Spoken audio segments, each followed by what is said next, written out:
Hey everybody, it's your man James, Mr. Quentin Treasures, back again with some more video action for you. Today is something that's a little more on the serious tip, not my usual fun shtick that I do around here.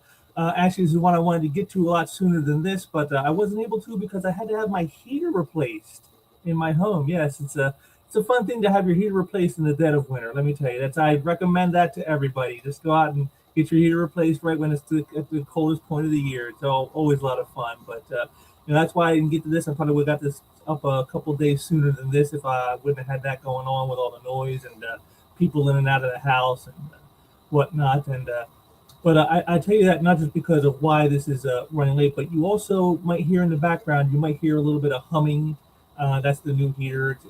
I won't say it's louder, but the noise it makes is different from the old one. So you might notice it. So if you do, I apologize ahead of time. I don't know how that's going to sound on the video here if you catch it, but yeah, just one of those things. Life happens, just got to blow $16,000 to get a new heating system in your house. It's a lot of fun. So it's it's the joys of home ownership. The joys of home ownership. That's all I can tell you. But I thank you all for joining me today. And what we're going to talk about here today is I'm sure at least some of you have seen this already. You heard or at least heard about it. This article that came out where Jim Lee talked about manga eating the American comic industry's lunch, which, for most of us, for you guys probably watching this, definitely for me and lots of others, we're like looking at going, yeah, that's been the case for quite a while now. Where have you been? And that's why we're going to talk about it, because I think, and what he says about it, he's really missing a whole lot of stuff that is really much more of an issue to why manga is so beating out American comics than what he thinks it is.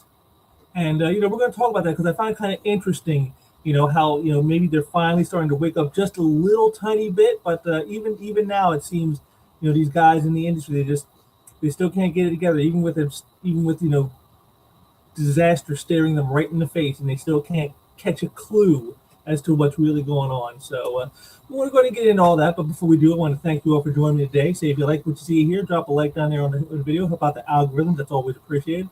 Also, if you got any comments about this stuff, you got anything you want to say, what do you think about what Jim Lee said, what I'm going to say, drop them down there below. Always like getting comments, folks. Always enjoy that stuff a lot. That's always a lot of fun for me. Also, be sure to share out some links and bring in some more people so they can maybe get themselves educated if they don't know what's going on in the comic industry, like Jim Lee doesn't, it seems.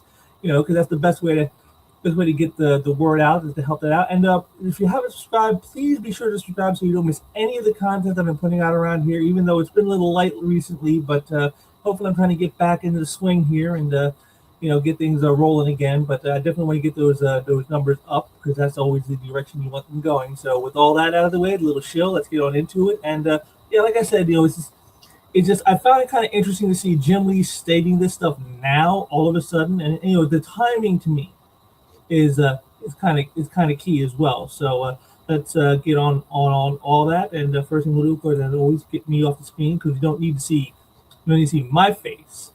And then we'll go ahead and share the screen here, and then we'll pull up our first bit, which is right here. And okay, this is the whole point. The whole thing here is this post here from Screen Time, who they evidently had done a interview with Jim Lee or whatnot, and they talked to him. And you can see, we'll go here. DC Comics president Jim Lee says that Japanese manga and anime is incredibly powerful. Which, yeah, again, how many of us haven't known this? For now like years now. So here's what he says: "Quote: I often find myself wondering what is missing in Western comics and why aren't they able to achieve that same flavor? I think manga has an advantage over American comics, which are mostly about superheroes, and that's where the majority of the sales and readers are concentrated. In Japan, it's close to literature, and anyone can read it, and it's not just hero stories. There's a much wider range of genres, like stories about cooking and soccer. You can draw stories from that. So I'm very happy that the manga has been so successful because it gives me a goal to aim for. Now, I have talked about this before in the past. If you guys remember the old sequential thinking pieces I used to do, the live streams, I used to do one or two of these about how manga is eating American comics lunch for them pretty badly. And I showed you the numbers. I showed you like the book scan, top 25. graphic novels. I talked about, again, as he's talked about the variety that you have that you don't see as much in American comics, which again, he's not completely wrong about what he says, but he's not as right as he thinks. Yes, there probably is less variety in the American mainstream comic book industry than there is, in, manga overseas. But, there's still plenty out there if you go, beyond just like the big companies. If you go beyond, Marvel, DC, Image, you'll find there's a lot of stuff out there that is not hero or superhero related. There's a lot of smaller companies, a lot of little guys. That's not even counting all the stuff over there in Europe, European books, from like Germany and France and Portugal and all those other places. They're creating comics of their own as well that have nothing to do with superheroes. So to say that there's a lack of variety, which is what he's getting at here, is that there's a lack of variety in American comics, that's the benefit manga has, is by having that variety. Well, yes, that is a advantage to have, yes, but is that the real reason that manga so dominates, because they just have so many different genres about them? I don't think it is. I don't think that's the sole reason, or even the main reason, why manga is eating the lunch of American comics. I think there's a lot more going on besides that, and I'm going to get into some of that here in a minute. But this is something I've talked about. Pardon me. For a long while now. In fact, so long that some of you folks might not even realize just how long I have been talking about it. But I'm going to show you here, because I got something that I want to show you. And let's see, bring it up here. I'm going to share the screen once more to give you this, and this will give you an idea of how long I personally have been talking about this stuff. It's even before my sequential thinking streams back in like 2020 and 2021. Even before that, we're at ICV2 when I did a little. Now this is the site, and this is where you could write in to the company, and I did that many times in the past. I had done that, and and you can see here, this is based off of my name and the search results through their little articles. And you see all these are ones all by me. As he extends over to a second page, but the one that we're gonna notice is this right here. There was a guy named Ilan Strasser of Fat Moose Comics and Games who done an article for this site, and he had talked about how there needs to be more experimentation in the mainstream comic book industry. And I kind of told him, you see right here, they kind of give a little hints of what you're going to see. And he goes, I told him to find innovation elsewhere. I said, you can find variety in comics. You just can't look in like Marvel and DC and expect that. That's not where you're going to find it. You got to go outside them. You got to go to other companies, smaller guys, because those are guys who were trying to get themselves grown, and they're seeing that variety is a way of helping to grow your business. Whereas Marvel and DC, they don't see it that way anymore, because they've been the big guys for so long. Sort of like the big fish in a small pond type of scenario, and so they don't see it that way. And I'm trying to explain it, but the one that was the second time I went to it with him, that I had two comments to him, and I go, here we go. So we're going to read through this, because this is pretty interesting, I thought, at the time. I remember, take a note here, January 25th of 2026. So literally 20 years ago, I was talking about this stuff. So this is not something new to me. I haven't learned to keep my own mouth shut for a very long time. So let's get on into this here. And see how it goes. I don't deny his, that being Ilan Strasser, his claims that Marvel and DC might have the money to make producing wider variety of content easier for them than it is for many non-mainstream publishers out there. I also don't deny that for them to do so might be better for them in the long run, but they don't have to. Why is that? First, Marvel and DC are home to icons. The big two don't have to worry about catering to every taste or genre, because they have bankable creations in their pockets. Spider-Man, Batman, Superman, and the Hulk are just some of the character icons they are home to. As such, they don't need to produce new and innovative creations, because people, both readers and creators, want these characters. How many exclusives does Marvel and DC have within the creative community? How many of the best and brightest did so just to be able to work on the icons? How many readers never missed the latest edition of these icons, no matter how bad the work might be? Now, of course, we know that's changed a little bit in more recent times, but again, like 2006, how many of us were still reading books that, like, they were definitely not, maybe not complete garbage like a lot of stuff is today, but like they were definitely subpar. They were not like the great stuff that we remember reading earlier, like say in the 80s and stuff. Yeah, it's so it was very much true that people would just out of habit keep with a book because it's the iconic characters they grew up loving. Sure, they might get a bug to try a little something new from time to time, but when's the last time something new from them worked? How heavily did they promote it? And did its failure to sell cause any shift for these giants? They don't worry about new ideas because they are already making bucks from what they have. They're icons. Now that's the key here. It's like you got to figure this too. Is like when you have iconic characters, you know, that's money in the bank. Generally, again, like we know in more recent time, how Kathleen Kennedy and others, have destroyed Star Wars and they destroyed Doctor Who and they destroyed Star Trek and they destroyed the MCU. Yeah, you can destroy these things. Just because they're an icon doesn't mean they're infallible and will never die. But if you treat the icon with some respect and care, yeah, you can last for literally generations with that character still being around. I mean, do we still hear stories about Robin Hood, King Arthur? These are fables too. These are just stories. These aren't real people, but yet the stories still exist and people still tell stories. People try to tell maybe different stories about them. How about Sherlock Holmes, for example? There's a guy, it's a detective. That's not nothing to do with superheroes or anything like, but he's iconic. Everybody, when you say Sherlock Holmes, everybody knows exactly what you're talking about. And that's a key that Marvel and DC have in their pocket that way, is having these characters that are so beloved and so well known and so iconic that, just the name alone will garner attention. Batman, Superman, Spider-Man, Captain America. Just that name alone gets your attention. And that's one reason you don't see a lot of innovation and attempts at new stuff at the big companies, because they don't have to, because they have icons. And having those icons means they don't have to push harder the way some smaller company who's trying to come up in the industry is going to do.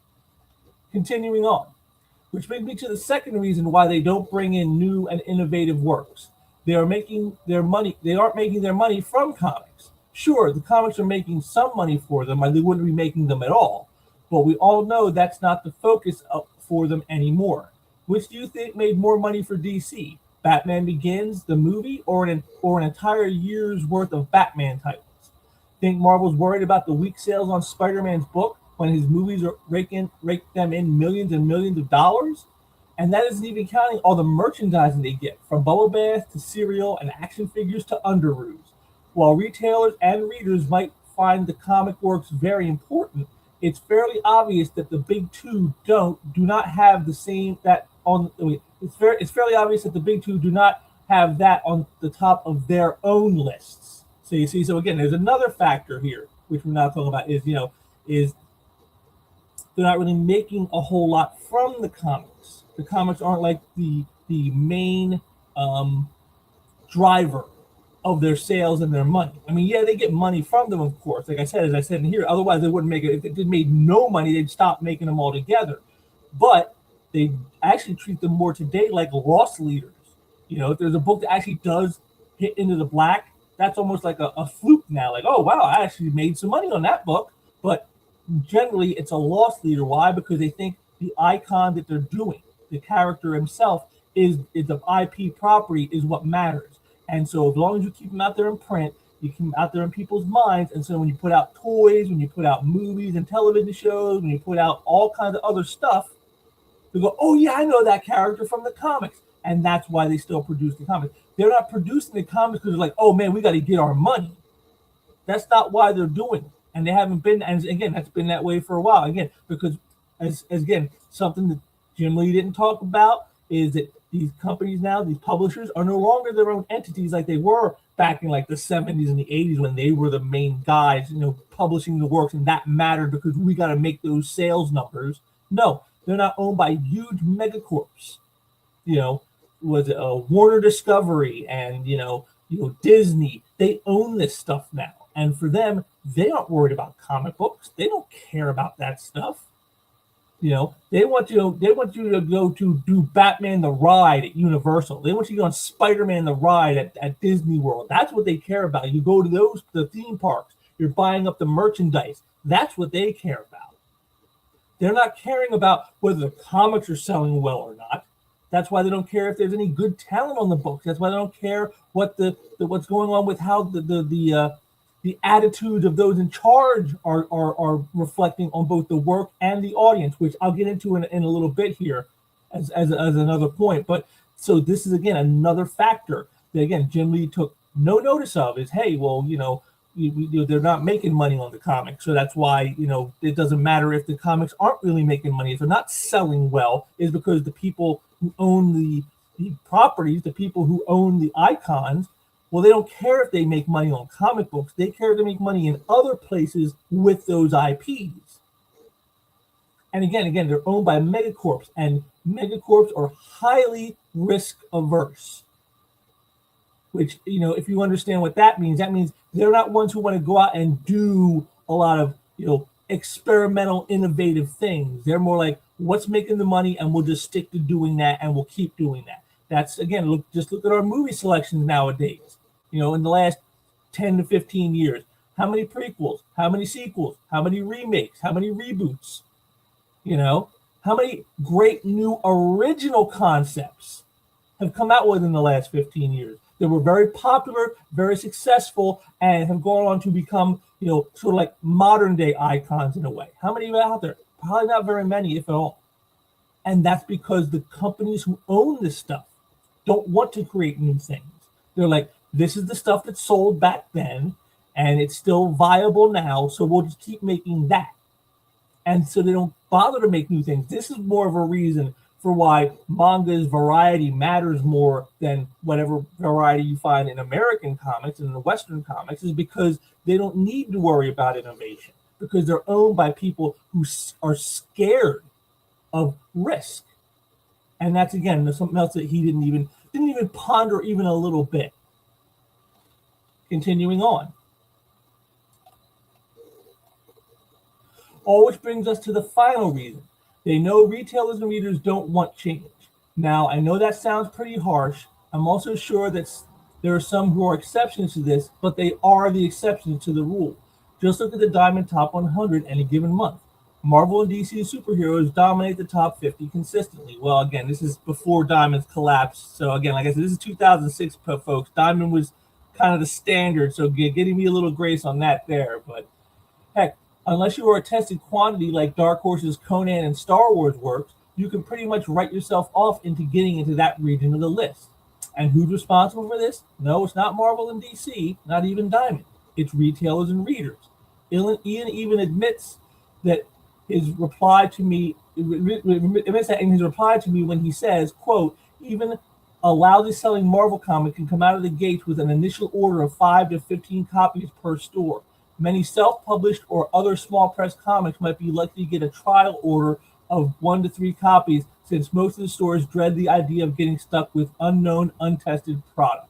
Unquote. Now that's funny for two different reasons. First of all, because it makes my point that it's us. We have to want something new. We have to want something different. We have to want something innovative, both as retailers and readers.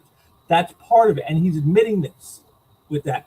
But it's also funny because how he says how they dread getting stuck with unknown, untested properties, and yet now what's the industry at today is even tested and known properties, they're getting stuck with because the work is so horrible, because the talent isn't there, because the care isn't there, because the desire to create great work isn't there, because people wanting to innovate isn't there. None of that is in there today, and that's why the stuff doesn't sell.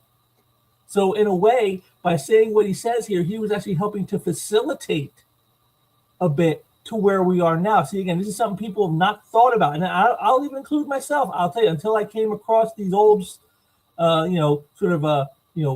editorials, I guess you'd call them, of mine, I didn't think about it either. And I was working at a shop at the time when I wrote this. So, it's kind of interesting how things happen that way, and you didn't see what was there at the moment, but now looking back you can. But yet still, even Jim Lee doesn't see this. He doesn't look at this and go, oh, well, that's part of the reason. No, he doesn't understand.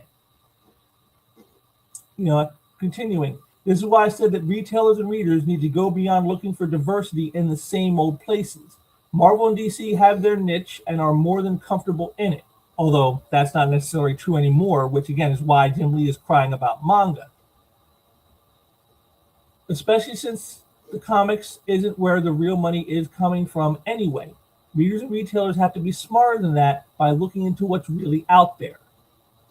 Perhaps retailers and readers often feel like they have no power on these matters. Perhaps in being able to control how the big two do business, that is true, but they do have power. The power to bring about change through their purchasing power.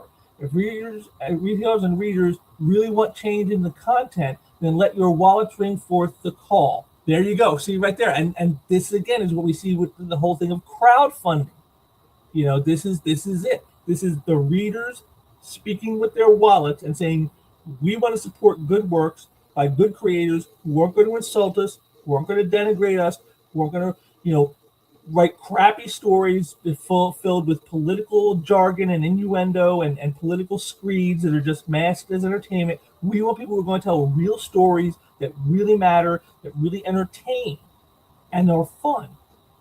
And that's what you're seeing in today more and more. That's why you're seeing so many, people going to the crowdfunding route, is because that's where you'll find it. And you're not just finding, good quality entertainment, though you are. You're also finding variety, because they're not all doing the same thing. How many crowdfunded books are not superhero related? A lot. So, you want diversity, it's right there. You want your innovation, it's right there.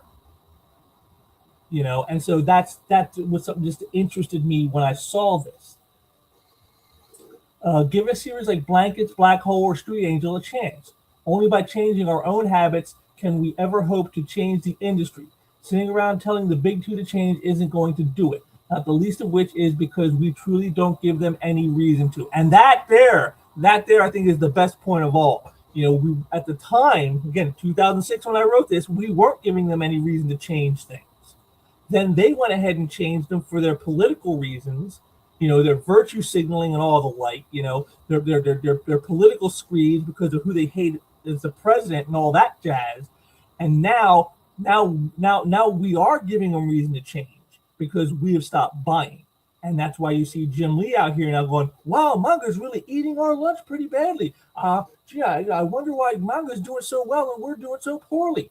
And yet, even with that, it's still not enough for them to catch on to what's really, really happening. He said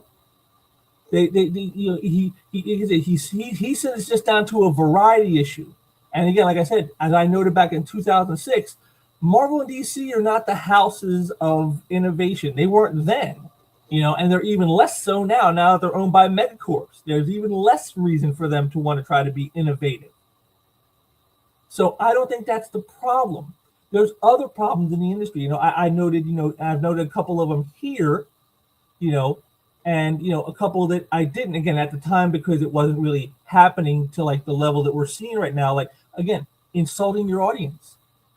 How many times, again, how many videos in the last 10 years have we seen about, people going out and attacking the readership, writers and artists and editors attacking the readership, calling them every dirty name in the book and even making up a few new ones? How many times have I shown you from clipped articles and clipped, Twitter posts and Facebook posts that these people have written directly to the readers telling us to F off?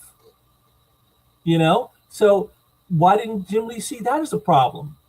Don't you think that would be around driving away an audience? Isn't that a problem, Jim Lee? Isn't that something that you would think would be hurting? Because I don't see many of the guys doing the mangaka stuff over there in Japan. I don't see them attacking their readership.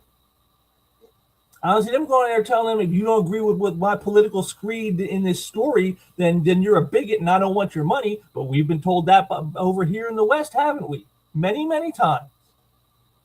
If you don't like my politics, don't buy my book. Problem solved, as Kelly Sue DeMoronic will forever be known for saying. You don't see that over there in Japan. They don't say that kind of stuff. They don't treat their readers that way. They are saying we want to create great entertainment, and they're not worried if it's politically correct or if it mouths the right political screeds or it has the right social commentary or any of that. They're just like, this is a story. We're here to entertain, and they do their best to entertain, and that's what they do over there. And the fact they have variety on top of that only enhances what is already there, which is the fun and the entertainment value. And that's what Jim Lee is missing here, I think. He's not understanding it's not just variety in and of itself. That goes back to something, Eric July once said, when he was talking about, starting his company up and all this other stuff about people doing crowdfunding. He goes, you can't just be alternative just to be alternative. He goes, you have to be good alternative. And that's the thing here is the manga guys, they understand that. They're like, we can't just do something different just to do for the sake of being different. We have to do it different and make it good. Make it something that people want. Make it something that people will get into and buy into. And that's what they do. Whereas over here, they don't. Over here, it's the exact opposite. In manga, it's the creators try to prove they are worthy of their readership.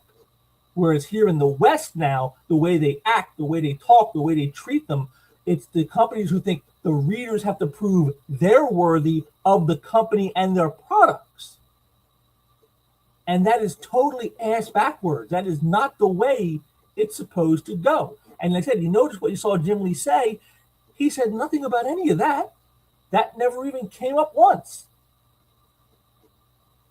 That never even came up one time. And, it's funny to me because it just seems so obvious. And again, we've talked about this, me and many others, Nerdrotic and, As from Heel versus Babyface, tons and tons of people, Wes over there at Thinking Critical, all of us and many others, we've all been talking about this for years. So how does Jim Lee have no idea about any of this? And he's like, oh, it's just a variety problem. It's just we're too focused on superheroes and not enough on other things. Well, what good would it do to do Western comics or war comics or romance comics if you're going to chock them full of modern political screeds? I mean, who would buy those? They're not buying the superheroes because that's what you're doing with them. And yet you don't see that. You just see that, oh, well, it's just the manga's got all these. No, manga is not preaching to people. That's the difference. They're not trying to indoctrinate people. They're not trying to castigate people who don't agree with the political screeds they're inserting as entertainment. That's the real difference, Jim Lee. That's what's really going on. And you don't see this because you are either got your head in the sand and you're just waiting to run out the clock till you can retire because you're getting old, or you agree with all that political stuff and you don't see it as a problem, which it actually is. It's got to be one of those two. And I don't know which it is for Jim Lee, but I do know that it's one or the other. It can't not be where the case where neither of those is true. It's one or the other or both. And, so this to me is like, it's interesting to me how asleep at the wheel someone like Jim Lee is. You would think a guy who's been in this industry for as long as he has, like what, we're going near like 40 years now that he's been in the industry. He's run companies. He had his company over at Image, the whole Wildstorm universe and all that stuff. You would think he would understand some of this, and yet he's talking like he doesn't. And it makes me wonder, why is he even in the position he's in at DC? I mean, would you think a head chief creative officer like him would who doesn't understand these things should be in that position? I mean, I'm not nearly as creative as Jim Lee, obviously, and even I understand these things. So what does that say about him? Is it any wonder the industry is in such dire straits? Is it any wonder why things are so bad and have been for quite a while? And he said, and now, just now, they're starting to catch on because they're seeing how well manga's still doing and how they're just getting worse and worse. And even now, they still can't properly diagnose the problem. And it saddens me. It's like it makes me think there truly is no hope for the mainstream industry. It's like we should just let it die and let the companies sell off the IPs to the icons, and hopefully it'll be bought up by some people who actually care about the characters and would want to do some good stuff with them. I mean, because that's all I can think is, there's nothing left here. These guys, they just either can't or won't get it.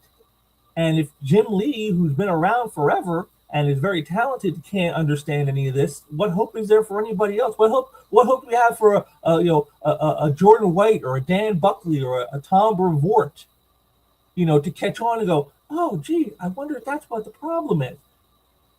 Because I don't know. The leadership, the feckless leadership in the comic book industry in the West is so terrible. And again, that's just something you don't see over in Japan, over in the East with the manga. Is they have people who are in leadership positions, obviously, who understand how to make stuff sell. But again, to me, this is nothing new to me. I mean, I grew up in the 80s, with the cartoons, and you watch those old cartoons from the 80s, and how many of them have, like, when you get to the end credits and you see like the animators and the set designers and background artists, they're all like Japanese names.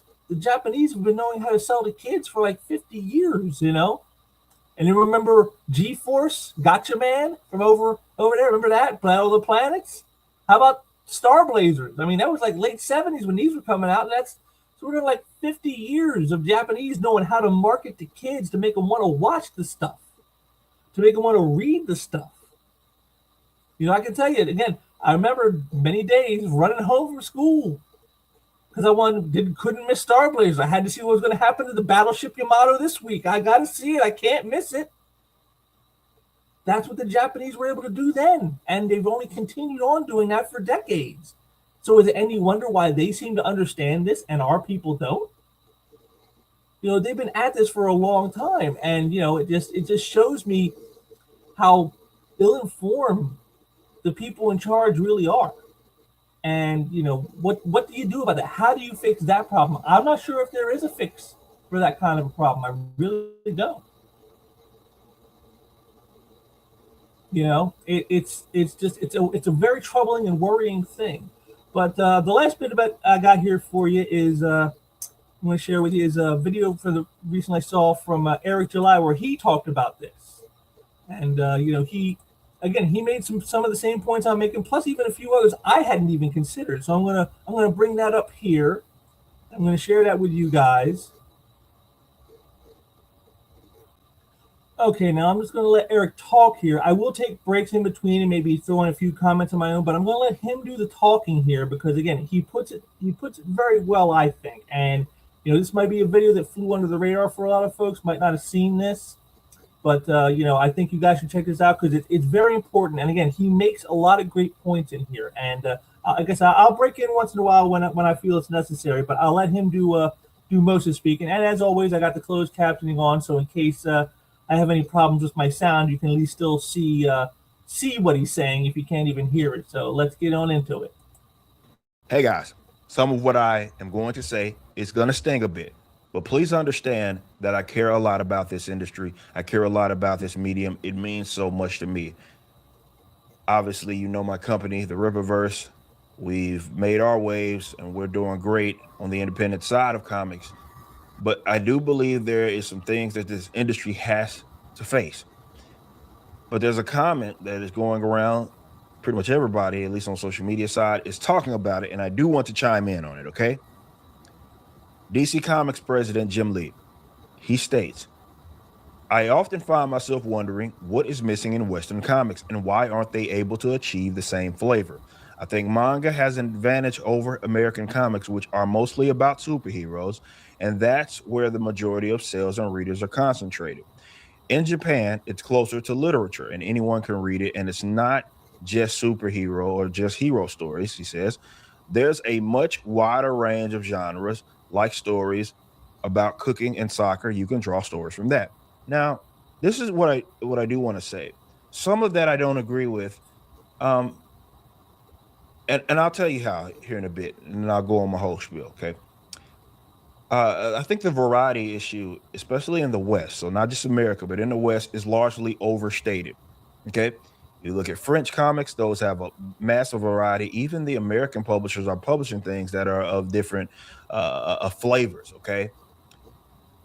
Yes, superhero stuff dominates, maybe even more so in comparison to the East, though they have their dominated genre, the battle shonens. Okay. But yes, it does dominate. However, the reason why I say that's overstated is published, or rather distributed, through the same channels, okay, that Marvel and DC go through, right? So the local comic shop books, or local comic shop, excuse me, and bookstores have access to these books, okay? Boom, Dark Horse, Image, which is, again, I generally would say that because he was instrumental in that foundation, all publish non-comic books or non-superhero comic books all the time, especially when you go on the graphic novel side. And some of those are competitive. You have those breakthroughs. You have like something that's killing the children. Obviously, you Walking Dead's, your sagas, do a power bomb. These were among some of the top sellers. They were competing with the Batmans and the Spider-Man of the world. They are not superhero comic books. Yes, do those dominate? Absolutely. You'd be lying if you said otherwise. But it's not a variety issue. Even if you take out the sales thing, which doesn't speak to the variety at all, that doesn't mean that they're not available. That doesn't mean that people aren't writing them. That doesn't mean that you can't get them at your comic book shops. Absolutely, you can. They are around. Why I think people hone so much in on things like the a variety thing is because, well, they don't have to look at that mirror. They don't have to that mirror that's turned on the comic book industry to start looking at what you have facilitated. That is the reason why I think people zero in on that, because you don't have to necessarily be accountable there. So I want to talk about that real quick. So there is. He kind of got in a little bit of what I was saying. Is I do agree that yes, they maybe there is dominance of superheroes in the West compared to the East. That they did the variety isn't quite as great here as it is over there. But as he knows, you can still get stuff from companies that are not superheroes if you want. There are a lot of companies out there producing them. He named a couple of the larger ones, but there's also a lot of smaller ones out there who are producing a lot of stuff, and you can get stuff from them. And they're all going through the same channels as Marvel and DC are. So it's not like, oh, well, you can't get those books because, well, those publishers, no, you have no way of connecting with them. No, they can be in the same comic book shops as Marvel and DC. So that's why I say is I agree with him. The variety, like I said, it may be a sticking point for maybe some companies like Marvel and DC who aren't doing that because they're owned by corporations who are risk averse and don't want to try anything, that don't want to innovate. And maybe that's why you don't see it there. But overall, when you talk about like just Western comics in general, even American comics in general, there's more variety than you think. And so variety isn't the overall arching issue. I mean, it could it be a small factor? Yes, maybe it's playing a little part of that, but like Eric says, I don't think that's the problem. If they're covering up for something else. Quick, okay. The East has a massive advantage that almost nobody talks about. America has a consumer market. It's the biggest consumer market. This is why it's so attractive. But it's the biggest consumer market in the world. Okay, but they don't have to navigate the minefield that unfortunately you have to navigate, especially in American comic books, right? So they get the best of both worlds. They take advantage of their own culture, which is not nearly as catty. It's not nearly as the crabs in the bucket. It's not as nearly as like social or ideological, right? And not to say that those mangakas, the creators, do not have their own opinions. That's not what I'm saying. It's just not as obsessive as the end is on the West, where you can lose your entire career, not even taking a political opinion. You could just support someone or be friends with someone that has a different opinion. social opinion, and they're ready to get rid of you. It is catty. So they are completely removed from that, and they take advantage of not just the consumer market itself, but it's a hype based market as well, right? And so by the time often the Americans get it, the West gets it, it's already been tried and true. It's already been tested. Their whole pipeline, which is what they have an advantage over the American comic books, it ensures that, right? It has nothing to do with these oh, well, comic books in America don't. It has nothing to do with it. One Piece has been going on forever. Dragon Ball has been going on forever. They have a nice mix of brand new IPs as well as those older ones that they take advantage of that they're also eating off of. That has nothing to do with it. They are able to basically go all completely around the bull crap that we have to deal with in the West, okay? And that catty nature, it facilitates this largely hostile environment, okay? Where, especially, this is a medium that is supposed to be about escapism, it's supposed to be about fun, right? And unfortunately, people have made it about their own egos out here. Customers pick up on that, even if it's more indirect, and they don't want to be participants in that. Where in the East, they can just deal with it. Like, hey, this is the story. I'm talking about like people of the West buying from the East. Here's a fun story. They either like or they don't like it. And that's for the most part all they're talking about. On the American side, especially, we're talking about people's politics. We're talking about people's social views. We're talking about who they support or who they don't support. And people are basing their support of that thing on that.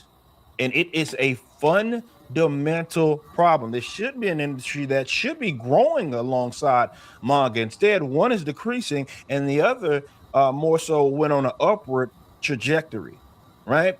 And that is because a lot of people, at least on the Western side, where they like comics, and that's all a manga is. It's just a Japanese comic, or the manhwas, like in Korean and everything. They understand the medium, they enjoy the medium, so they buy into it. They're just not is where the content problem is, that you can argue that because they're not focusing hyper focus on some of those things, some of those stories tend to be better. Has nothing to do with beginning and end or the variety issues. Those are coping mechanisms that some people just don't want they use because they don't want to focus on the reality and how they attribute to this hostile environment. And I'm not absolving myself, right? I had to work on my own professionalism. I had to become a better professional in general. And despite having every opportunity to even engage in this foolery, because people are constantly taking stabs at our company and our creators and myself all the time, and I just refuse to engage in that. Why? Because I care more about the medium, right? I care more about that than I do this petty sort of nonsense. And I try to lead by example. That's the only thing really that I can do. And not participating in this nonsense, because I know that, again, it facilitates or helps perpetuate a hostile environment that makes comic books unfun, regardless of where you're at on the political aisle. And there you go. There it is. That's the heart of it right there. He's nailed it exactly. That's where the real problems lie, is the mentality of the people in charge, the mentality of the people creating it, and what their reasons for why they're doing what they're doing. That's the difference between manga and the West. That's the difference between the manga and the American comics. That's the difference. And it's a fundamental thing, is he's saying, because the perspectives are totally skewed. Like I said, with the manga, they see themselves as they need to prove themselves worthy of the readership. We have to create a product that you will enjoy, that you will love, that you will buy into and support. We have to do that. We have to prove that we are worthy of the money and time that you want to invest in what we're doing. That is their view over there. Over here, it's, if you don't like my politics, don't buy my book. Problem solved. That's the difference. That is the real core. That is the real issue that Jim Lee never even touched on. And I think it's because, as Eric rightly points out, is this is like holding up a mirror to the industry, and they don't like the reflection. And so rather than admit to what they've done for the last 10, 15 years of driving readers away, of destroying characters and stories and the love people had for the icon. Instead of admitting we did that because of our politics, because we hated who was president, because we thought we were smarter and had to let our egos do our talking, because of all those reasons that they did that. Instead of having to admit to that, we'll just say, oh, it's just a variety issue. Which, again, like I said, variety may be a very tiny piece of the puzzle, but it's not the whole puzzle. It's not even close. And that's something Eric talked about. He said the cattiness of the industry. And again, I know this stuff. I've heard stories from creators. I don't want to talk out of school and betray any confidences, but like there's stuff that people did, sometimes. Like I had an inker who I was working with and selling art when I was doing that, and they said that they were denied working on a book, on the final issue of the book, and he goes, he knows it's because the editor had a thing with him. And that was his way of, punishing that inker is, I'm not going to let you work on the final issue of this book. When he had worked on the book for like the previous year and a half before that, he inked every issue for a year and a half, and then they get to the final issue of the book and he's nowhere to be found. Why is that? Because this is how I'm going to penalize you. That catty nature that Narek was talking about, that is exactly what is wrong in the comic book industry. And, the only way to change that would be to change the mindsets of the people who are doing it. And that's a hard thing to do. Jim Lee, I don't think can do it. I don't think there's anybody who can just, you would have to have, incentive structures created in the industry to get that to change. You have to say that if you go out and you attack readership on social media, you'll be fired. That kind of thing. Or if you go out and twist these characters and make them into something that they're not to fit your political agenda, well then you will never get work at this company again. That's the kind of incentives you're going to have to put in.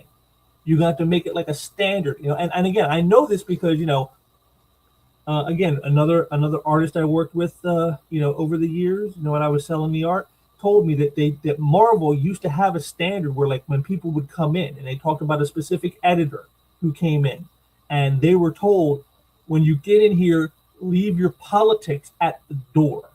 You're not here to push your politics. You're here to push these characters and these stories and to make sales and to get people to want to buy these books and support these characters and creations. That's what you're here for as the editor. You're here to do that and to help these creators along so they can create great works that will do that. Politics, leave them at the door. And this person told them, oh yeah, sure, I can do that. And then when they got in, they even admitted later in more recent times in interviews that they did the exact opposite after they got in. Once they got their foot in the door, now I'm going to do my thing, and they started doing the opposite of that. They didn't check their politics at the door. In fact, they brought them more and more in, over time, slowly, but they brought them in more and more and more and more. And that's what we had happen here in the American comic industry. We have people who, with that kind of a mentality, who got in and have directed everything with it. And that's what Jim Lee isn't seeing in all this when he's saying, "Oh, it's a variety problem in the content." No, it's a mindset problem of the people in charge and the people creating it. That's the problem. And like I said, I don't know what the easy solution is for that outside of harsh, incentives to not do that stuff. Because I don't think there are many out there who will say, "Oh, I guess I'll stop hating the president, or I'll stop, posting on Twitter, about how much I hate, X group of people, or if readers say that my work sucks because I've altered a character irrevocably and destroyed what the story was about, and because they say that, I'm just going to go out there and call them a bunch of bigots and Nazis and blah blah blah." Unless you start penalizing that stuff, it's going to continue, and so nothing will change. And I don't think Jim Lee is the man with the testicular fortitude to get that done. I don't see him as the hard nose. I could do it. I mean, I'll tell you, you guys, you see me on these videos, you think, oh, he's a nice guy. I try to be, but if it was like business related, if it was just like work related, yeah, I can be a hard ass. I would have no problem, if some editor went out there and attacked readership.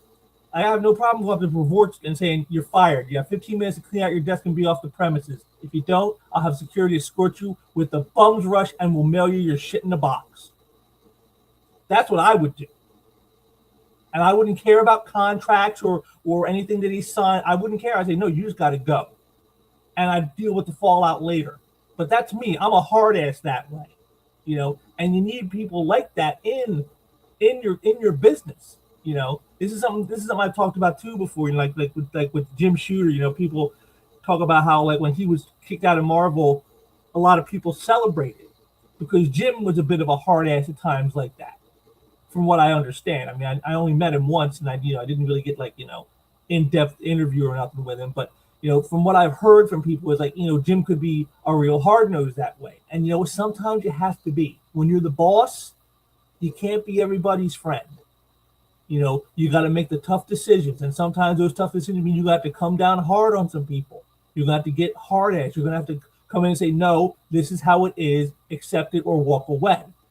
And that's just what being the boss is. That's why it's not always fun being the boss, because you have to be like that sometimes. You can't be everybody's friend. And, but that's what we need in this industry. We need the Jim Shooters like that. We need those types of people because they're the ones who really get stuff done. They're the ones who keep the train on the tracks, as it were. And we need those types, and we don't have them today. We have your fat boy Tom Brevoort who says things like, continuity doesn't really matter. It's not that important. And it's like, to the man who's running the company that says, that they are the world outside your window and somehow continuity doesn't matter. I mean, it's ridiculous, but this is who's in charge. This is the problem. This is what the problem ultimately is. And again, Jim Lee isn't going to see that because, like I said, he either agrees with it or he's put his head in the sand and just saying, I just want to keep my mouth shut long enough to retire and get my golden parachute and walk away. And in either event, that's a pretty sad statement, I think. And so this is why I said, he doesn't get it, and I don't think he ever will.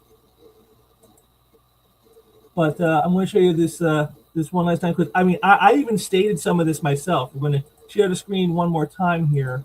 I'm going to go back to that screen rant tweet right here. Here it is. You can see that there it is, that Jim Lee's comment. And then if we scroll on just a little bit, there I am. And I go, lack of variety isn't the major issue in the mainstream comic industry. Pure political purity testing, attacking the reader base, and hiring by checkboxes and not merit are. That's why things aren't getting better, because industry leaders have their heads in the sand over this. And that's exactly it. This is exactly the point right here. This is what the real problem is. The problem Jim Lee has no answers for and didn't even address, didn't even try. And there's nobody trying to address it. And that's why it's not getting any better.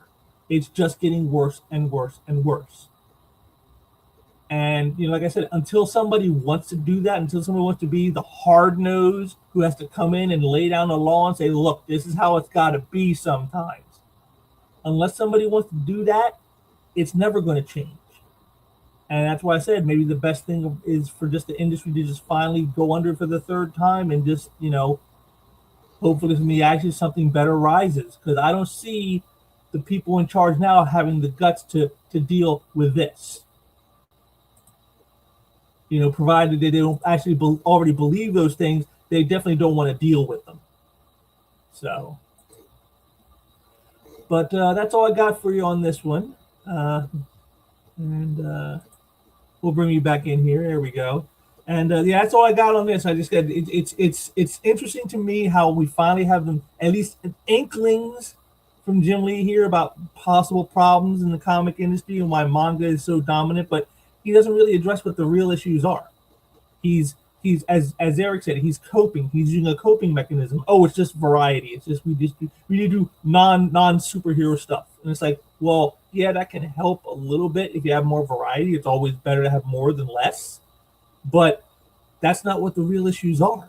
The real issues are what I and Eric talked about. Those are the real issues. That's what's really hurting comics. And Jim Lee isn't interested in addressing any of that. But I've addressed it many times. I have addressed it many, many times. And as you'll see here, I can even show you that I've addressed it many times. Not just with that great piece I did on ICV2, but even right here on this channel, which you should subscribe to if you haven't subscribed yet. Right here, my channel right here. Go ahead and subscribe. Sequential Treasures. And if I scroll down here towards the bottom, when I go to my best bits, where I take out these little clipped, sort of like miniature sort of videos, where I've clipped stuff out from various live streams to make like little shorter videos for you. And you can see right here, I got these two right here. The Blind Leading the Blasé. Why do comic industry leaders not understand the broad audience? And there was so much stuff packed into them. I had to make two separate ones, because otherwise it would have been one super long video, and I didn't want that. So I made them shorter, but there's two parts. And again, I talk about some more of this stuff. So I've been talking about this for a while. Lots of others have, and it's just like I said, it stymies me how they still, even at this point, can't get it in their heads of what the real problems are. It's amazing. It's just amazing to me. But that's all I got for you guys today. And hopefully you get a little something out of this. Maybe you learn a little something. And I thank you all for joining me today. Again, drop some likes down there if you like this. If you got any comments, let me know what you think. Do you think I'm on the money? Do you think I make a good point about what the real problems are? Or do you think Jim Lee is the one who called out the right answers? Or do you think he's completely off base and got his head in the sand like I do? Drop some comments under below. Let me know what you think, because I always want to hear what the people got to say. And also be sure to subscribe. Get those subscription numbers up. I want to get more people watching, so I really appreciate all your support that you gave me last year and into this year. I got some more stuff on the horizon. I'm working on things as always.